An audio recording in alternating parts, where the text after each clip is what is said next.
Ryan Garcia. Not beating me either. Taller.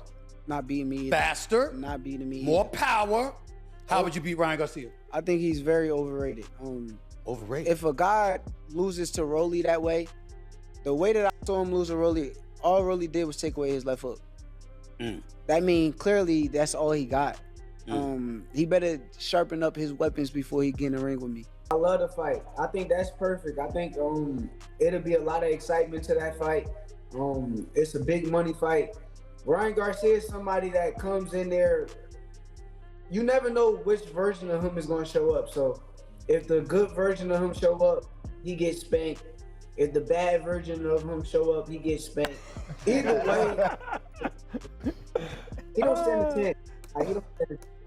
No, we need that Haney fight too, though. No, I know. That's always going to be there, though. But that's who I want to fight. I want to go from Barrios to Shakur. Oh, like straight to it. Yeah. Shakur Stevenson respected Ryan Garcia for getting the job done against Devin Haney, but he made one thing crystal clear. No version of Garcia against Haney or with Raleigh would ever beat him. Ryan Garcia coming in any way he wants to? No, Thank you. I wouldn't, but I'm saying it just, you got to understand that when he fought that guy, he was a different fighter than when he fought Devin Haney. Okay. So, I respect what he did. I do agree with you. It was a mistake. But once again, he's a hell of a fighter. He's a hell of a fighter. He's not a guy that's just gonna lay down. So you got. He's a hell of a fighter, but he's not beating you. No, I'm telling you, he's not beating you. No. Ryan Garcia made it clear he's ready to face Stevenson head-on, expressing the hunger and confidence of someone who's never afraid to take on the toughest challenges. I want to go from Barrios to Shakur. Oh, like straight to it. Yeah. What 47? 44. You're making 44. I'll make a whole division called 44. Me and Shakur. 44. He said he'd do it. No rehydration. No. Yeah. Okay. Yeah. That's a huge fight too. Yeah, and I know he's confident, so let's run it. I just love something about fighting so many people don't think I'm gonna beat. It's like that Devin Haney effect. Right. It's like, you really think I'm not gonna beat this Yeah, you're guy? like a 9-1 underdog, yeah. Yeah, and the thing is, with Shakur, they're gonna be all thinking he's gonna spank me, blah, blah, blah, all this shit. Right. And when I get in there and I start hitting him, it's gonna be a whole, because I'm not one of those fighters that don't have a quick eye. He knows that my eye is quick.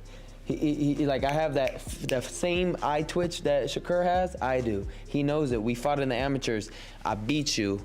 Don't even play around. You know I did. They robbed me. Shakur Stevenson brushed off Ryan Garcia's challenge without a second thought, calling him an easy opponent and insisting the fight would be nothing difficult. He made it clear he'd be waiting at Garcia's next fight. What about him saying that he thought that you think he really, he really won the fight? How close was that fight? It was an easy fight. It was not a hard fight. He's lying. All right. Yeah. So Shakur Stevenson accepts your challenge, Ryan Garcia, at 144. Yeah. Coppinger says he can't make 44 anyway. I'll be at his fight. Tell him, talk that shit after his fight. The tension between Ryan Garcia and Shakur Stevenson boiled over during a recent show, with both fighters trading fiery words back and forth. Garcia made it clear he had no respect for Shakur's talk, while Stevenson fired back, insisting Garcia had never faced anyone like him and never would. He has less power than Devin Haney, there's no way. But I do have Shakur beating him, though. I do have you beating him. I will your ass. That right back in that mouth. I'll have you looking like a saber gap tooth. Oh my God, I'll do you dirty, bro. I ain't gonna lie, bro. Hey, you though. Oh my, here we go. I don't care. Not the same fighter. Hey, not the same fighter. Not the same. Hey, when I put a beat on you, what are you gonna say? When I put a beat on you, what are you gonna say? I was there. Hey, no, when I put a beat on you. Shakur Stevenson didn't flinch when asked about Ryan Garcia's claim that he didn't hit hard enough to keep elite fighters off him. His response was simple and confident. He'd beat Ryan, Tank, Devin, and even he could beat all of them. Shakur made it clear he respected every fighter's talent, but none of them could beat him. Power or not, in his mind, the result never changed.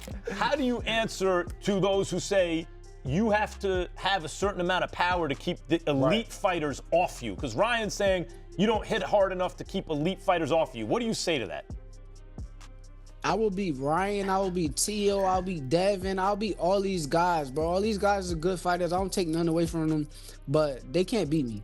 Ryan Garcia tried to stir the conversation, suggesting that Devin Haney might present Shakur Stevenson with the toughest stylistic challenge, pointing to Haney's length and cautious approach as potential hurdles. But Stevenson wasn't having it for a second. He cut Garcia off mid-thought, his confidence radiating, and made it clear he could handle Garcia easily. So why worry about Haney? Dismissing the whole triangle of styles theory, Stevenson insisted boxing doesn't work like that. In his eyes, Garcia could keep speculating all he wanted, but when it came time to step into the ring, the results would speak for themselves. Yeah, I feel like maybe the toughest matchup for you, I don't know if you lose to him, but I say the toughest matchup would be Devin Haney. I don't know why, I think his style, I think he's just got like long, he doesn't like to engage, you know. He's a big dude, as it turns out. Devin looked comfortable at welterweight. I mean, excuse my language, he's big. I think stylistically, I'm not saying you'll lose, I just think stylistically, I think you'll figure it out. But stylistically, I think that's the toughest matchup. Shakur, can you? So basically, hold on. Tell me, can I respond to him? Yeah. So basically,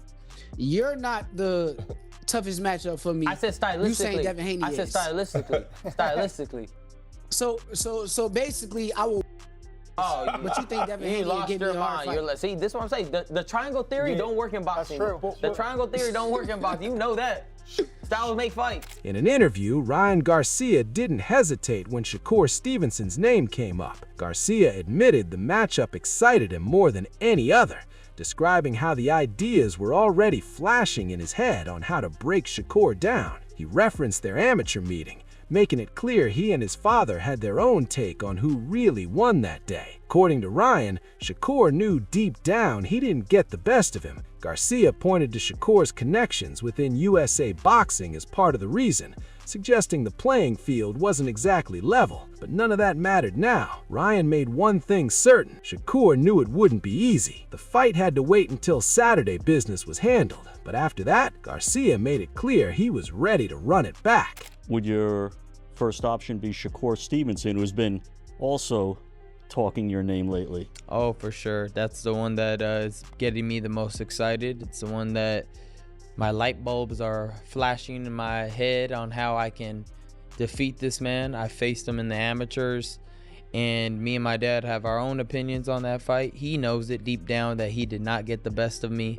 They gave it to him. There's a lot of politics surrounding him, his coach, the PR lady at USA Boxing. So they know what I know, and he knows that it won't be easy. I tell you that. So I'm ready to run that as soon as this is done, but of course, gotta handle business Saturday night, so the focus remains there. Ryan Garcia didn't hold back when breaking down Shakur Stevenson's performance against Teofimo Lopez. He questioned whether Shakur was truly that good that night, or if Teofimo simply showed up flat, a conversation Garcia felt wasn't being had enough. Ryan pointed to the clean jabs landing repeatedly, but wanted to know where everything else was. Where were the left hooks, the right hands, the body shots, the combinations that put a hurt fighter away? In his eyes, Shakur had a wounded fighter in front of him by round 7 and did nothing but jab him over and over. Garcia made it clear it wasn't impressive, and deep down, he believed Shakur knew it too. Do you think he was just that good in the fight with Teofimo, or do you think Teofimo's I think he could have corner... been better. I think that people aren't calling that out enough.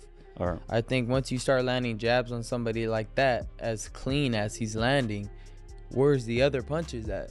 Where's the left? Where's the right hooks? Where's the body shots? Where's the combinations? Where's the, let me get this dude out of here already? He had a hurt animal in front of him. Well, obviously Teo's not an animal, but he had a hurt, opponent that didn't really want to be in there anymore right round 7. And you don't do anything other than jab him again and again and again. Cool. That was great. Now, this isn't a fighter. He knows deep down it's not that impressive. Ryan Garcia didn't mince words when asked about hand speed. He acknowledged that quickness had always been one of his biggest weapons against anyone, and if there was one fighter in the division who could match or exceed Shakur Stevenson in that department, Garcia made it clear that man was him. Ryan insisted that at his sharpest, nobody was faster. plain and simple. He pointed to the tape, claiming the proof was right there for anyone to see. According to Garcia, that speed would create real problems for Shakur, who wouldn't be able to throw freely without Ryan right there waiting. In his mind, fight would move at a pace where blinking meant missing everything. I'm at my sharpest. I don't think nobody's faster than me. I've looked at tape recording, and you know, I could lie. All these things, video don't lie. Nobody's faster than me. So he'll have a problem dealing with that because he can't just be throwing punches because I'm right there with him. So it'll be one of those fun fights that it's moving quick and you can't blink because anything could happen. In his own words, tweeted on X, Shakur Stevenson responded to Ryan Garcia with calm confidence, welcoming the attention surrounding a potential fight. He emphasized that talk is cheap, challenging Garcia to make the fight happen so he could prove his superiority in the ring. Stevenson asserted words alone are meaningless. Shakur Stevenson wrote, "I love it when the tables turn. Set it up though so I can show you why I'm different. All that talk sounds great." Riding high after defeating Teofimo Lopez and William Zepeda, Shakur Stevenson has publicly challenged Ryan Garcia to a boxing match. He confidently stated he would easily defeat Garcia, promising to cook Ryan badly. He proposed the fight be at 144 pounds, confirmed he'd be present at Garcia's next fight, and insisted on VADA testing for fairness. He's essentially saying he's ready and eager to fight Garcia and wants to ensure a level playing field. Shakur Stevenson posted Zepeda. Teo is done. Ryan Garcia coming soon. Shakur Stevenson posted, "I'm gon' cook Ryan badly. Remember, I said it." Shakur Stevenson, 144 Ryan, let's do it. I'll be at your fight now, scrub. VADA will be involved, so don't run from that.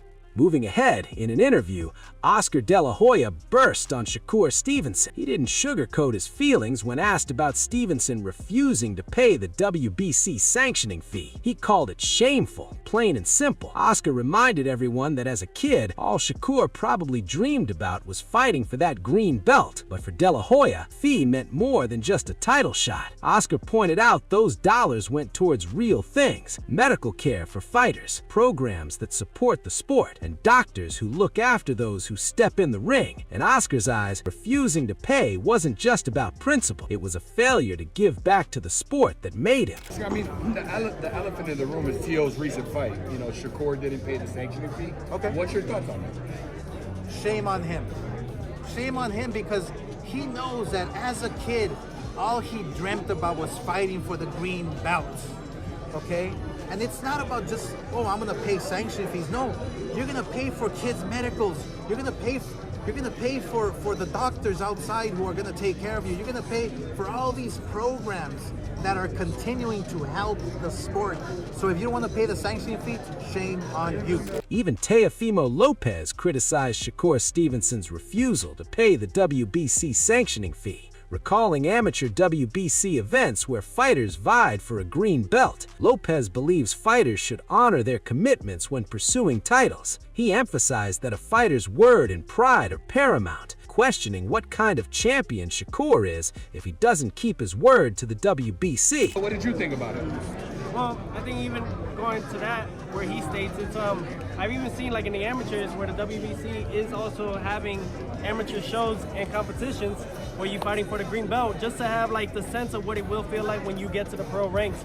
So yeah, it's do your part as a champion, as a fighter. We know what we're signing up for, and if you're saying to the WBC president and to the sanctioning bodies, if you're telling them, yes, I will pay you after the fight, or however it goes, you gotta stand on your word. If you got, in this world, you gotta have your balls in your word, and if you don't have them, what person or what champ are you? Ryan Garcia is openly eager for a rematch with Devin Haney, feeling that there's unfinished business from their first encounter. He claims that Haney's team hasn't shown much interest in making it happen after Garcia's recent win, which he interprets as fear, unwillingness to face the fighter who proved himself in their previous fight. Garcia has made it clear this fight isn't just another match for him, it's the final chapter of his career, and after facing Haney again, Garcia planned to step away from Devin Haney. I plan on him never fighting again after we fight the second time. I'll put an end to it. It will always be there. I think that his dad and Devin have made it very clear they don't want no part of it.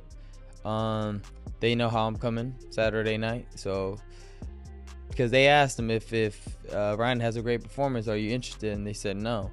So that right there shows you that they still got that fear I put in them, you know? And they don't want to taste that fear again because it's going to be worse next time. During an older interview, Shakur Stevenson didn't mince words when discussing a potential fight with Ryan Garcia. He made it clear he'd have no problem standing in the pocket with him, dismissing Ryan as one-dimensional, just a left hook waiting to be blocked. In Shakur's eyes, Garcia was trash, plain and simple. But when the conversation shifted to weight, Stevenson's tone changed. He insisted if the fight ever happened, Ryan would have to be the one sacrificing. Shakur preferred a catch weight, something that forced Garcia to lose a few pounds and took away any size advantage. He wasn't ruling the fight out entirely, but he wasn't about to let Ryan walk in with every edge on his side. You need to continue to improve like the Shakur Stevensons of the world who were elite amateurs, but are now elite pros to the highest of level and degree. Now, having said that, you're probably not going to be able to compete with Shakur Stevenson if you haven't continued to improve. The tension between Ryan Garcia and Shakur Stevenson has finally boiled over. Shakur didn't hold back, calling Garcia overrated and dismissing his resume as nothing special. Garcia fired back, questioning Shakur's performance against Teofimo and insisting he lacked the fire to finish anyone real. But Shakur brushed it all off, firing off tweets promising to cook Ryan badly and demanding the fight at 144 with VADA testing. Riding high off wins over Lopez and Zepeda, Shakur made it clear he'd be front row at Garcia's next fight, watching and waiting. Now Barrios stands in the way first, but everyone knows what's waiting after. 2 fighters, 1 ring, and finally, no more talking. If you enjoyed this breakdown, make sure to like and subscribe, and drop a comment. Who you got when these two finally step in the ring? Let us know.